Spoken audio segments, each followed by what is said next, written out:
the LaxFactor podcast. What is up, college lacrosse fans? You're watching episode 251 of the LaxFactor podcast. I am your host, Ted Houston. Today, we're going to talk about some of the games that were played on Saturday. I'm a day late. I went to the Dome on Saturday to watch Syracuse take on Notre Dame. I ended up getting, first half started rough. Syracuse got back to within 2 goals. And at halftime, my kid got sick and looked like he was going to barf his brains out. We weren't sure what his deal was. We end up having to leave because he did look miserable, in fairness to him, in terms of just how he felt. So we left the game at halftime. I watched the second half from the car. Lo and behold, he ended up being all right about halfway home. We determined that the cause of his sickness was more than likely a big fat bag of Skittles at the game, mixed with him probably eating some candy in the car that we didn't know about on the way up, mixed with a big fat lemonade as well. So that was how I got screwed out of the second half of that Syracuse game. Alas, ended up not being all that great anyway, outside of them being able to tie it back up before Notre Dame went on that run. But today, the first game I'm going to talk about Michigan and Maryland. We're going to talk about Penn and Yale, Hopkins, Rutgers, Georgetown, Denver, Syracuse, Notre Dame, and then we'll talk a little bit about Cornell, UMass, and St. Joseph's all picking up wins as well. Before I get into it, as always, be sure to like, subscribe, hit the notification bell so you're notified when we put videos out on YouTube. If you watch or listen somewhere else, all we ask, share the crap out of the podcast. If you have a need for team gear, team apparel, custom lacrosse apparel, reversible shorts, uniforms, all that stuff, go to LaxFactor.com. You can get a quote for your custom team gear needs there, and you can also just get swag, t-shirts related to the podcast, t-shirts not related to the podcast, so on and so forth. Now, let me get out of this. I want to talk now about the Michigan and the Maryland game. Michigan came into this one ranked number 2 in the country, and Maryland kind of figured things would probably go as planned after they took a 2-1 lead with 11:06 to play in the first quarter. Kyle Long dodged up the left side from X. He found Braden Erksa on the doorstep. Easy goal. Erksa has been great for Maryland this year. One of the huge reasons that Maryland has not fallen off all that far. Yes, they're 6-3, right now after this loss, and some people don't like this loss, but the fact that Maryland is still in the hunt after losing the wealth of talent they lost last year, guys like Braden Erksa, Kyle Long, they're part of the reason why, but Erksa, a very good surprise here. Then after that, Maryland takes that 2-1 lead. Things started to get weird. Michigan went on a 5-goal run that started with an unassisted goal by Isaac Aronson. Quick dodge up the right side from X. Just put his shoulder down into Trader, let it rip. That tied things up at 2s. The run was capped by Josh Zawada as he got free on the crease. Peter Thompson saw him, hit him, and Zawada did the rest, and the Wolverines at that point had a 6-2 lead. Maryland would manage to bounce back. They'd get within a goal, 7-6, after Kyle Long scored with just under 3 minutes left in the first half, but Michigan would continue to hold the line and pull away by the end, securing the road win over their Big Ten rival. Now, the story in this one wrote itself. Michigan's offensive stars, all of them showed up. Josh Zawada, 3 goals and 4 helpers. Michael Boehm, 4 goals and 2 helpers. Both showed up in a big way on the biggest stage. Now, these guys don't always show up fully, and they don't always show up at the same time, even if one of the other one is having a good game. They both had monster games, and that played into Michigan getting their first win ever against the Terps here. Now, a total team defense, like a team, it was a full team defensive effort. I'm trying to figure out the right way to word that. But either way, the Michigan defense played incredible across the board. Not only did their defense do an incredible job stifling the Terps offense, preventing them from scoring for long stretches at a time, but they were also perfect in clearing the ball. Now let's see what that stat light was like here. Clears. Both teams went perfect clearing the ball. Michigan was 22 of 22. Maryland was 17 of 17. So that one's odd.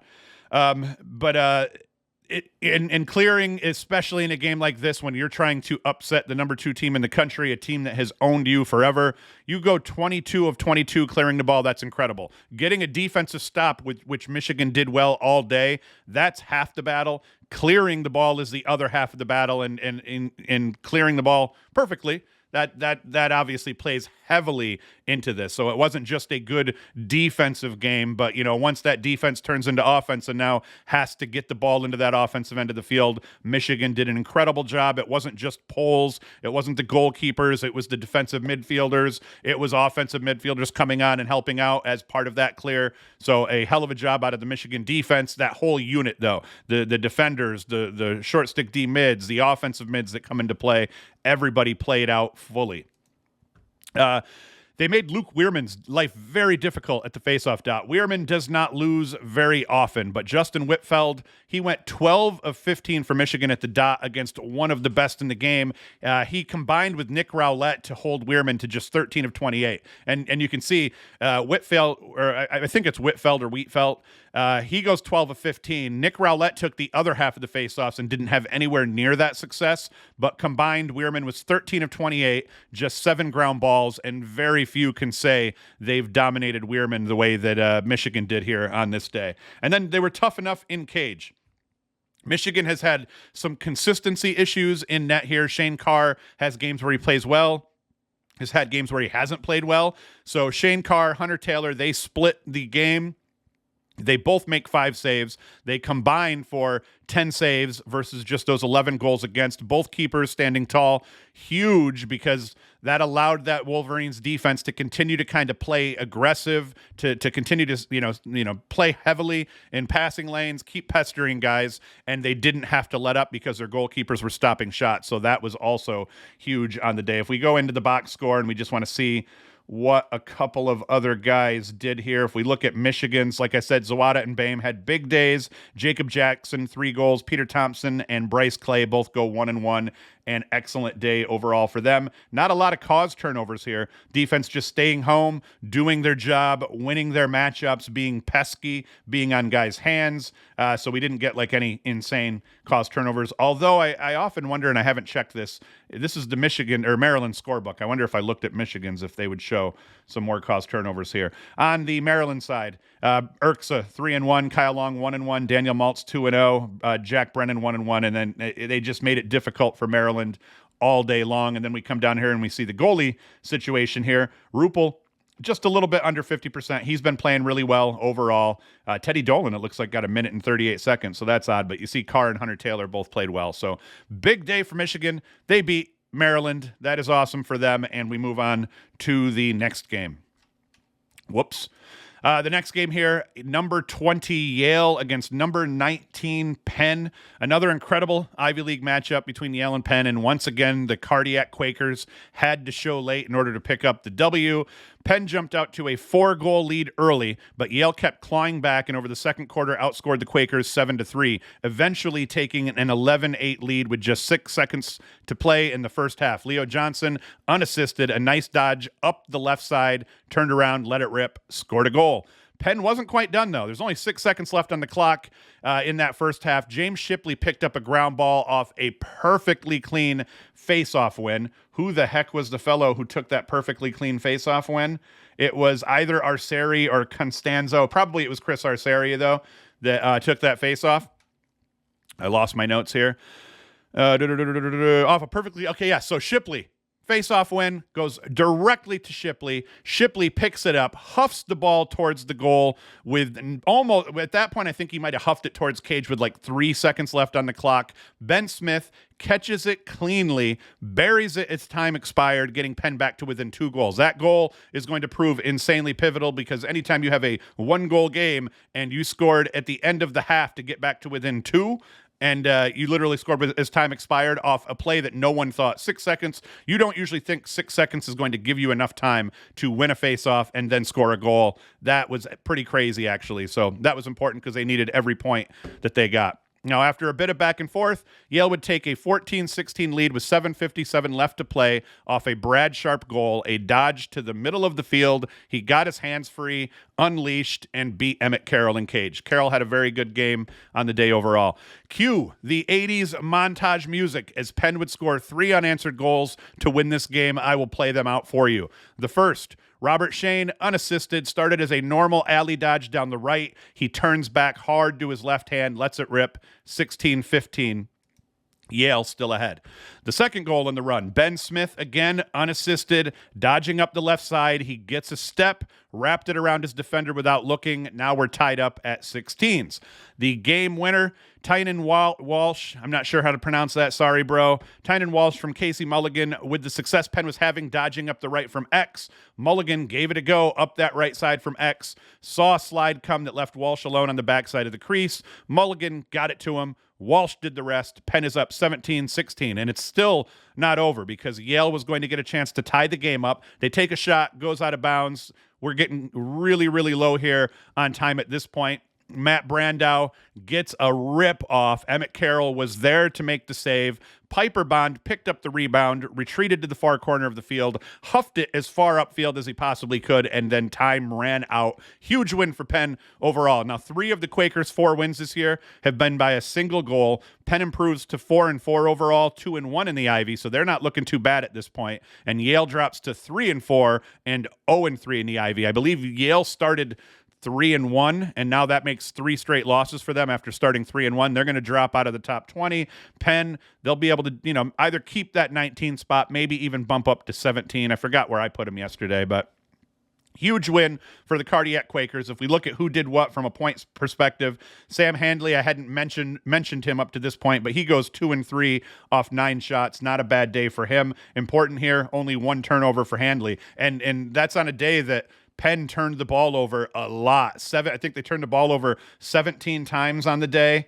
Let's see here. Yep, 17 times on the day. They failed a bunch of clears. They did not look good, but what I like about this Penn team thus far, they shoot themselves in the foot a lot. They make a lot of, let's say, mistakes due to being aggressive. You'll take those. They make a lot of mistakes due to being stupid, which is odd considering they're an Ivy League team. You don't want to see those, but what I like about them is that no matter how many mistakes they make, they do not give up. They keep playing hard, and they've had a rough go in terms of their non-conference schedule thus far, but they've played some very good teams. So I don't think they're where they want to be at this point, but I don't think they're too displeased with the fact that they're now back to 4-4, and more importantly, 2-1 in the Ivy against some of their rivals. So that's a big deal here. Credit Chris Arceri too, though. 20 of 34 from the faceoff dot with a goal. So that's a huge day out of Chris Arceri as well. And then, as I said, Emmett Carroll, 12 saves, 16 goals against. It wasn't a great day to be a goalie, but that save by Carroll at the end of the game to seal the deal, absolutely huge, and that's awesome for him.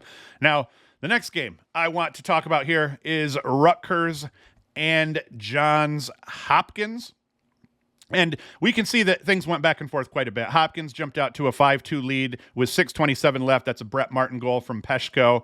And then Rutgers is able to claw back. They tie things up at 7s right here. It was Shane Knobloch unassisted. We fast forward a little bit further, though, and it's this goal here that I want to talk about. Rutgers takes a 10-8 lead with 9:52 left in the third off a Justin Kim goal fed by David Sprock. Now, that's when things finally stop going Rutgers' way over that stretch between the second and the third quarter, and they shift back to Hopkins here, and it ends up being Peshko scores to give Hopkins the lead back.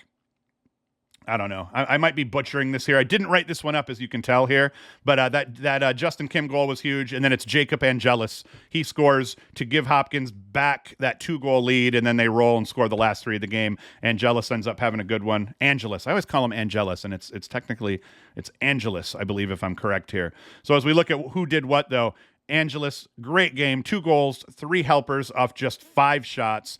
Brooks English goes 2-1. And what I like about Hopkins thus far is I've been watching a lot of Hopkins lacrosse, and there's still dudes that show up in the scorebook every once in a while that I'm not fully filled in on, and Brooks English is one of them. Peshko, as we said, 1-1. Martin, McDermott, and Ryan Evans, they each scored 2 goals. So Hopkins gets it a little bit from everybody. Important here, too. I wasn't sure. Tim Marcille got yanked in their last game. I wasn't sure what would happen in this one. I figured he'd get the start. with maybe like just a short leash or whatnot. Looks like that happened, and Marcel pops back 14 saves versus just 12 goals against, so he has a tough game here. And then the face-off crew for Hopkins. You see everybody kind of got a little bit of the action here. Tyler Dunn goes 8 of 15. Good job for him. Matt Naruski goes 5 of 12. Logan Callahan 1 of 4. So they didn't win that battle completely, but they did just good enough against Eugenio and company. I think Eugenio took all but one of them. Yep, he goes 17 to 30, so he wins the better half of it. He honestly goes 1-1 on the day and wins 17 to 30. So he won the face-off battle, but Hopkins did just enough in this one to make things difficult, win themselves some extra possessions. They end up winning the game. I wanted to see how Hopkins cleared the ball in this one.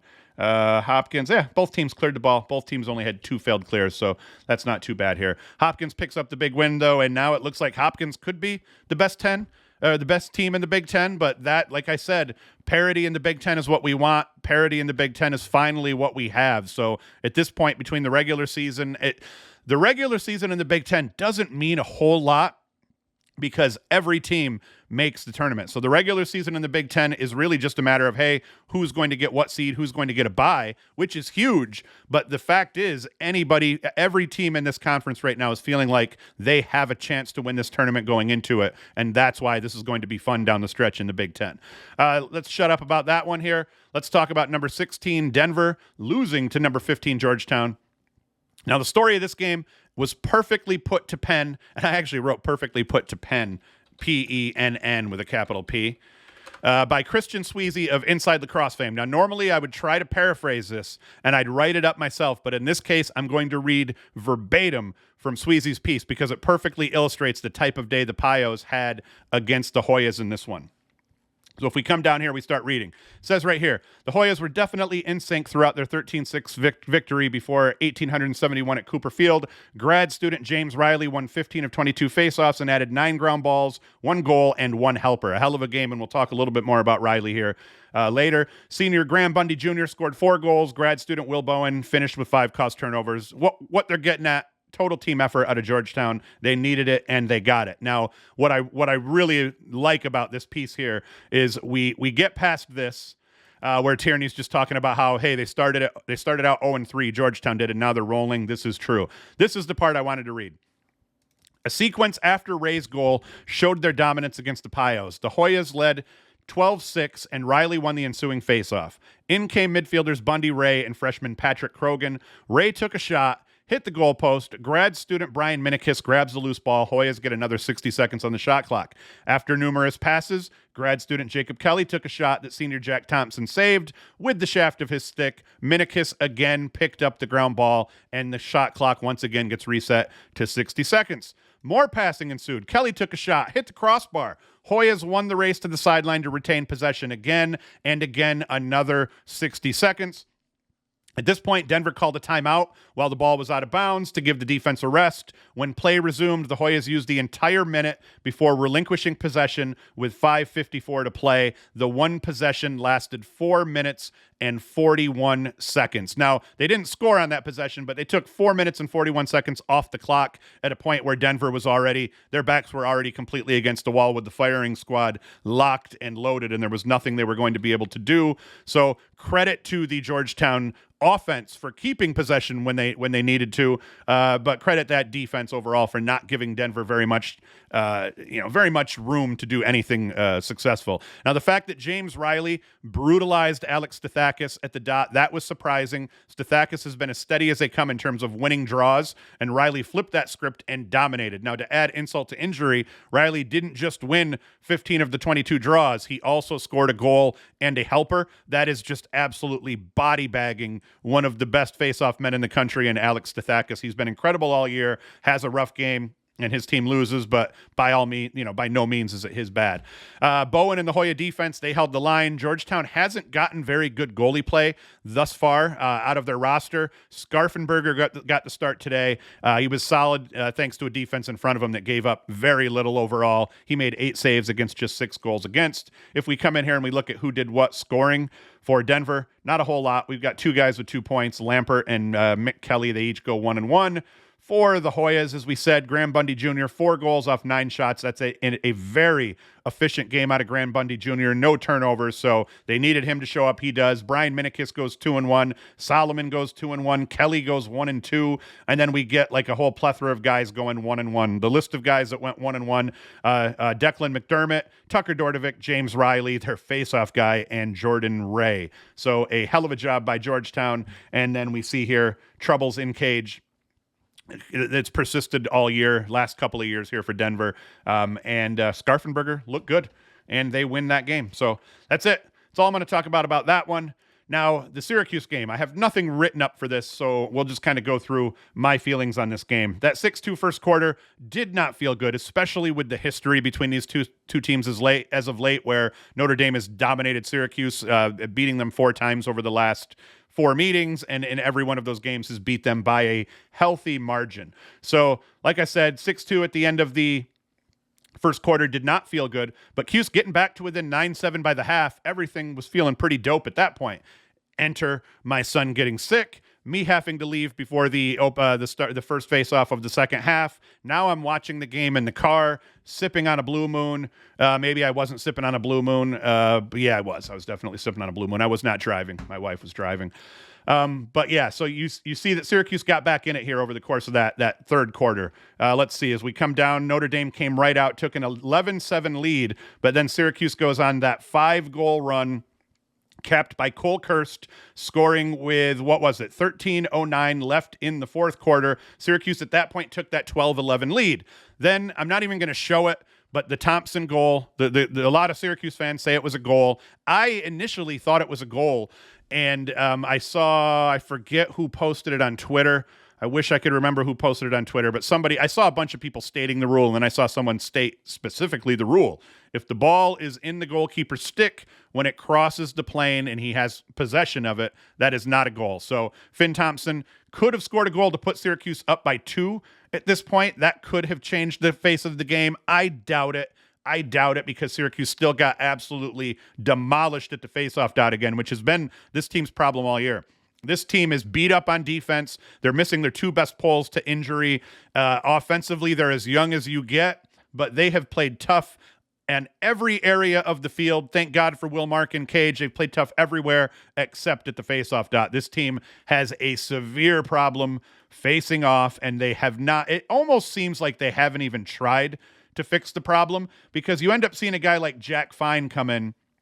He goes 12 of 30, so that's not terrible here. Richie USA went 0 for 3, so finally they're trying to make a change, at least giving Fine more draws, but it's just not working out. Syracuse is completely undermanned at the dot. The face-off guys are getting beat so badly, they can't even force 50-50 ground balls and things of that sort here. You see Fine won 12 draws, but he only picks up 3 ground balls. That's not a ratio you want in terms of, hey, my faceoff guy has 12 wins. He's only picked up 3 ground balls. That means the wings are doing the bulk of the work, and you can live with that if you're still splitting draws, let's say. But the fact that Syracuse can't win a draw to save their life, that's been a problem. It's going to be a problem all year. Credit to Sam Alexo.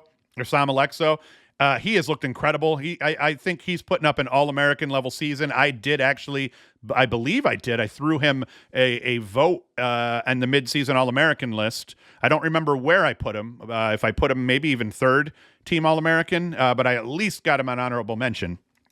So that's going to happen. But Sam Alexo is now starting to look like one of the best long poles in the country. And as long as he's not graduating, I don't think he's graduating, is he?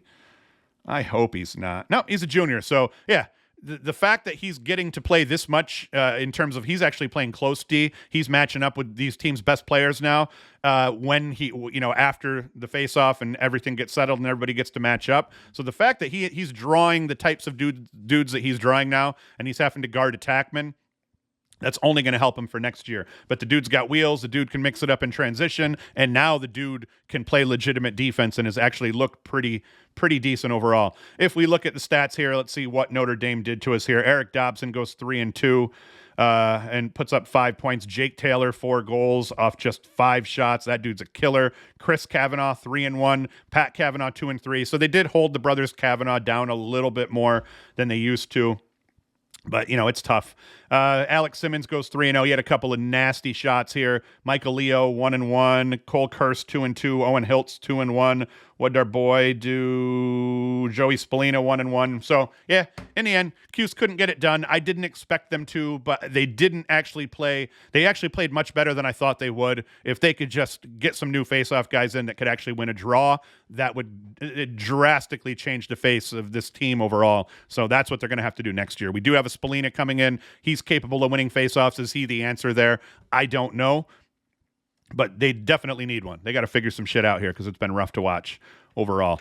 All right, Cornell, Dartmouth. I didn't really draw this one up at all. I just wanted to see what Cornell did offensively. CJ Kirst, once again, continues his tear. 5-1 against Dartmouth off 12 shots. 1 turnover. That's not too bad. Cornell absolutely destroys Dartmouth. We had High Point taking on UMass. This one was important because it was, I think the first time these guys have now played as conference foes, and UMass is able to pull out the win. It was tied up with 5:21 left in the game, and Mike Tobin scores the eventual game winner with 4:06 left on the clock, unassisted. And then Anthony Sarasolo, something like that. He scores the dagger here, man up goal from on a dish from Tim Hoynes, and they win the game. Important in this one.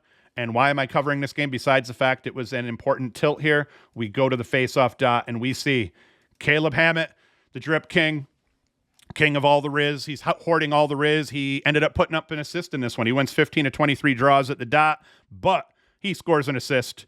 Gets on the scorebook. That's pretty awesome. He ends up with 9 ground balls. That's the ratio you like to see. 15 face-off wins, 9 ground balls. That means he's doing the bulk of the work, and then his wings are coming in to chip in here and there. But UMass picks up a big win. Another one that I wanted to touch on briefly, St. Joseph's. They are tied up here late in the fourth, 4:17 left. Richmond tied it, and then St. Joseph's rattles off over the course of just like a 2-minute span, rattles off 3 goals to take a 14-11 lead, and they win this one. Let us see what the St. Joseph's players did here. Levi Anderson was 3 goals. Not bad. Stephen Dwyer and Carter Page each put up 3 in the win as well.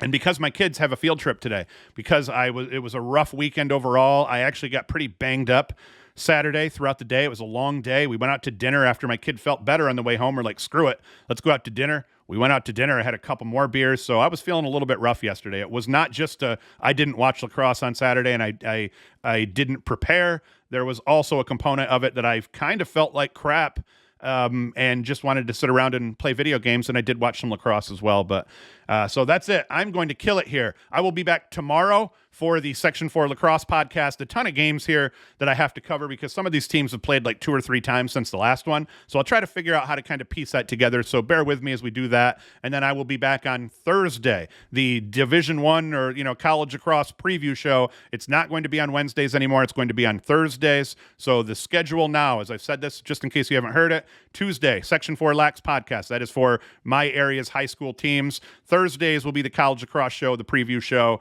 and then Sundays will continue to be the recaps and everything like that. Just sorry, I didn't get it till this morning here. So that's it. I'm going to shut the heck up. I'm going to get out of here. Thank you for watching. Thank you for listening. And Hoost is out.